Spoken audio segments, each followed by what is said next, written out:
Hello again. The White Horse pub has been operating in Harlow since 1848, although it closed down a while ago after the then licensee lost his licence. Always on the alert for an opportunity, those running a mosque in Harlow have been trying to get planning permission to convert the old pub into a new mosque. Of course, they are not about to say so outright. I give a link to the planning application which was considered by the local authority a few days ago, and this may be seen in the description to this video. It is headed innocuously Change of Use from Public House to a Multifaith Cultural Centre. This scam used when Muslims want to turn a pub into a mosque is really getting threadbare these days.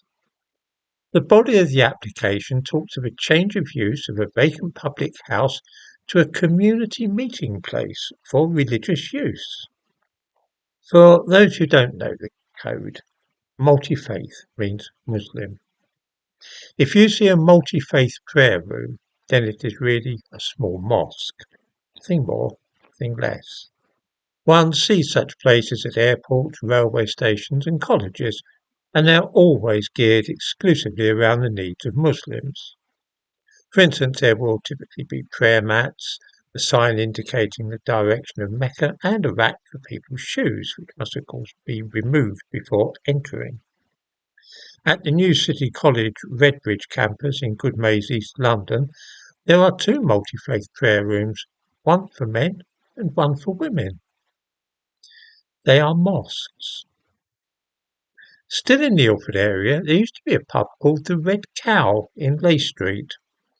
In the 1970s, it was famous as the only pub in the area which opened at lunchtime on Christmas Day.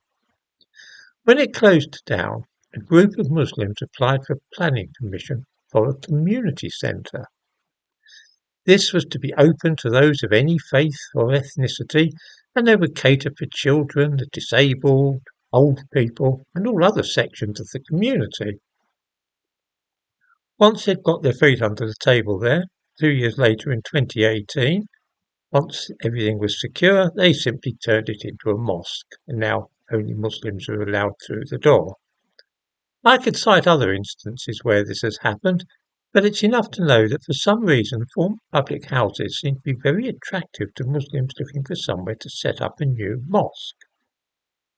Returning to the application for a change of use for the White Horse in Harlow, we read that an existing facility at Northbrooks Pavilion is to be redeveloped and the proposed site would be a replacement. You will observe that they carefully avoid mentioning that the existing facility at Northbrooks Pavilion is a mosque, the Northbrooks Mosque in fact. Very neatly done. Multi-faith cultural centre indeed. Does anybody seriously imagine that such a place will really be multi-faith? That it will cater for the needs of Christians or Jews, Hindus, Buddhists or Sikhs? Fortunately, the council has seen through this crafty bit of misdirection and refused the application. I give a link to a news item about this also in the description to the video, but I am not sanguine about the future.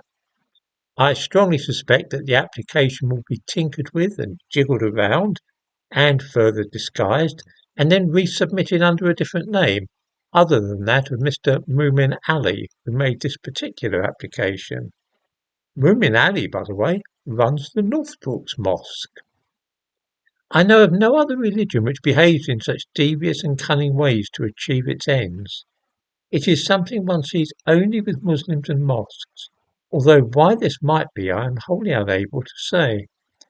I rather suspect that some viewers would have seen similar games being played in their own districts.